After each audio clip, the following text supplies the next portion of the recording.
సమర్థ సద్గురు సాయినాథ్ మహారాజ్కి జై. సాయి భక్తులందరికీ నమస్కారం అండి. మన సాయినాథుని దయ వల్ల అందరూ సంతోషంగా ఉండాలి అని మనస్ఫూర్తిగా కోరుకుంటూ ఈ వీడియో స్టార్ట్ చేస్తున్నాను.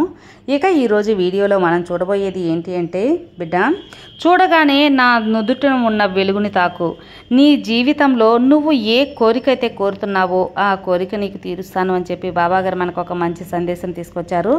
ఆ సందేశం ఏంటి, ఏం చెప్పబోతున్నారు అని మన సాయినాథుని మాటల్లోనే వినబోయే ముందు మన ఛానల్ ఎవరైనా ఫస్ట్ టైం చూస్తున్నట్లయితే సబ్స్క్రైబ్ చేసుకోండి. మన వీడియోస్ నచ్చినట్లయితే లైక్ చేసి మరికొంతమంది సాయి భక్తులకు షేర్ చేయండి.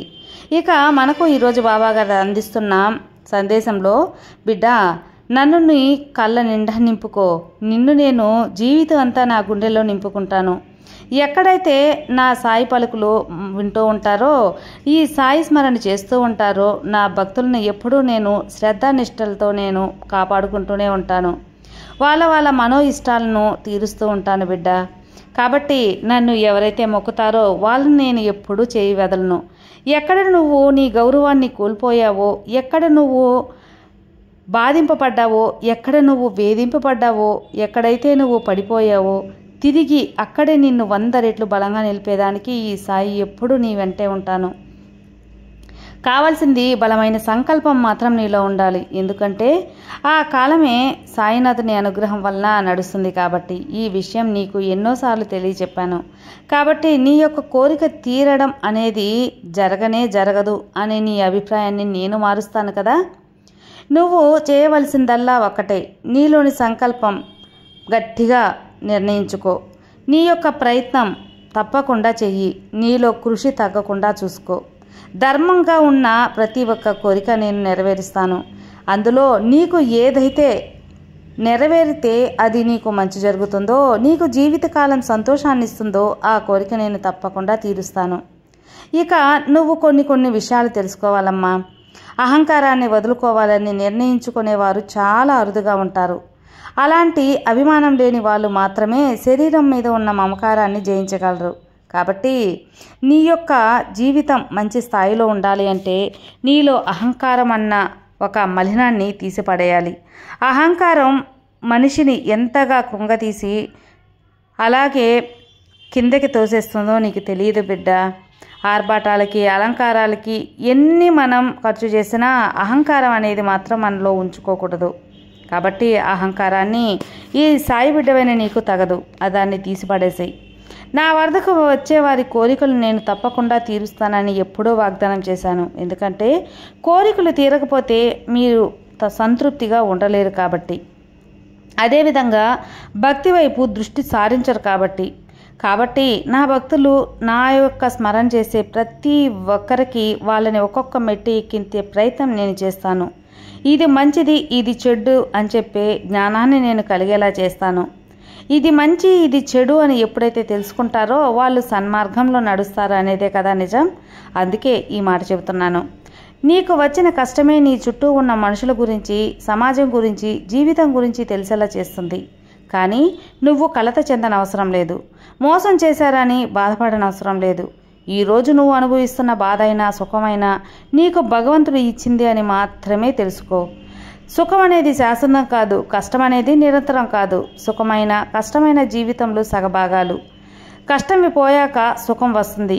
సుఖం ఉందని సంతోషపడే లోపలే నేను ఉన్నానని కష్టం ముందుకొస్తుంది. రెండింటినీ సమానంగా చూసి ఆ సందర్భాలలో ఎవరైతే ముందుకు వెళ్తూ ఉంటారో వాళ్ళే జీవితంలో అన్నిటినీ సాధించగలరు. ఏ సందర్భంలోనైనా గెలవగలరు. ఈ సాయి మార్గాన్ని అనుసరించిన వారు ఎప్పుడూ నా చేత రక్షింపబడుతూ ఉంటారు. రక్షించడానికి నేను కూడా సిద్ధంగా ఉంటాను తల్లి. అలాగే మనసులో చెడు కర్మ ఆలోచనలు హీనమై, ఆచారాలు భ్రష్టమై, ఆలోచనలు మంచిగా ఉన్నప్పుడు వాళ్ళ జీవితం ఎంతో సాఫీగా సాగుతుంది. బిడ్డ ఎవ్వరికీ భయపడవద్దు. అందరితో ప్రేమగా గౌరవంగా ఉండు. ఆలస్యమైనా సరే ఎప్పటికైనా మంచి మాత్రమే గెలుస్తుంది అనే దాన్ని నమ్ము. నిజం మాత్రమే నిలబడుతుంది అనే దాని మీదే నిలబడు.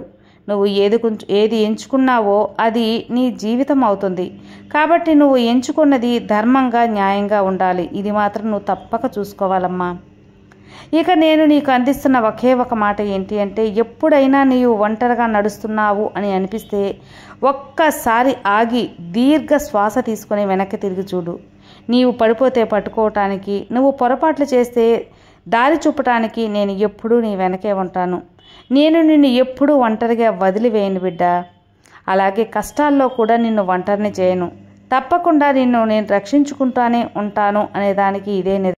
ఈ సాయి భక్తులైనా సాయి బిడ్డలైనా సరే మనసుతో కానీ నోటితో కానీ ఎవరిని కూడా మనసు నొప్పించకూడదు. అందరిపై దయగులికి నీవు సుఖశాంతులు కావాలి అంటే ఏ విధమైన పాపాలు చేయకూడదమ్మా. నిన్ను ఎవరితోనూ పోల్చుకోకు. ఇతరులతో పోల్చుకున్నావో నీ జీవితం నరకమయం అవుతుంది.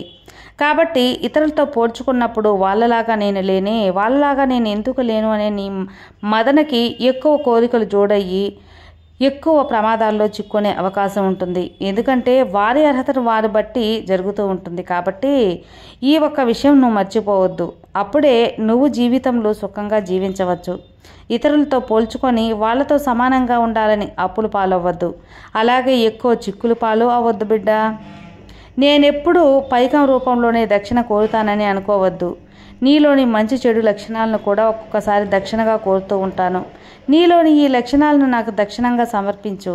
ఆశ లేని జీవితం, నిర్భయత్వం, నిత్యం కృషితో జీవించటం, అందరిపై ప్రేమతో ఉండటం, జ్ఞానం, ఏకాగ్రత, కర్తవ్యం, సదా ప్రసన్నంగా ఉండటం, ధైర్యం, సర్వభూత దయ, ఉత్తమ బుద్ధి, సంతృప్తి ఇలాంటివి ఎన్నో మంచి లక్షణాలని నువ్వు పెంచుకుంటావు. అన్నిటినీ నీకు నేను అందిస్తాను తల్లి. నేను ఎల్లప్పుడూ నా సాయి బిడ్డవైన నిన్ను ప్రేమిస్తూనే ఉంటాను. నేను నీ గురించి మరియు నీ పరిస్థితి గురించి పట్టించుకోవటం లేదని ఎప్పుడూ అనుకోవద్దు. కాబట్టి ప్రశాంతంగా ఉండు. నా బాబా ఉన్నారు, నన్ను తప్పకుండా కాపాడతారు అనే ధైర్యంగా ఉండు. నేను ఏ పని చేస్తున్నా సరైన సమయంలో సరిగ్గా జరుగుతుంది. నువ్వు సంతోషంగా ఉండేలా ఆ పనిని నీకు అందచేస్తాను. నా బిడ్డలైన మీకు ఆందోళన చెందవద్దు అని ఎన్నోసార్లు చెప్పాను కదా. నాకు ఆ పని జరగలేదు, ఈ పని జరగలేదు, ఏమైపోతుందో అని ఆందోళన వదిలి ధైర్యంగా ముందడుగు వేయి. నేను నీ వెంటే ఉండి నీ ఎటువంటి ఇబ్బందులకు కలగకుండా నిన్ను ముందుకు నడిపించే బాధ్యత నాది. ఈ సాయి నమ్మిన వాడు ఎన్నడూ చెరిపోడు తల్లి.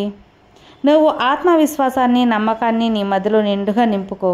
నన్ను ఏది కోరుకున్నా అది నీకు చేరవేస్తాను. అందులో ఎటువంటి సందేహమూ వద్దు. ఎందువల్లంటే నా సమాధి నుంచి కూడా నేను నా బిడ్డల్ని కాపాడుతాను, వారి కోరికల్ని తీరుస్తానని వాగ్దానం ఇచ్చాను కదా.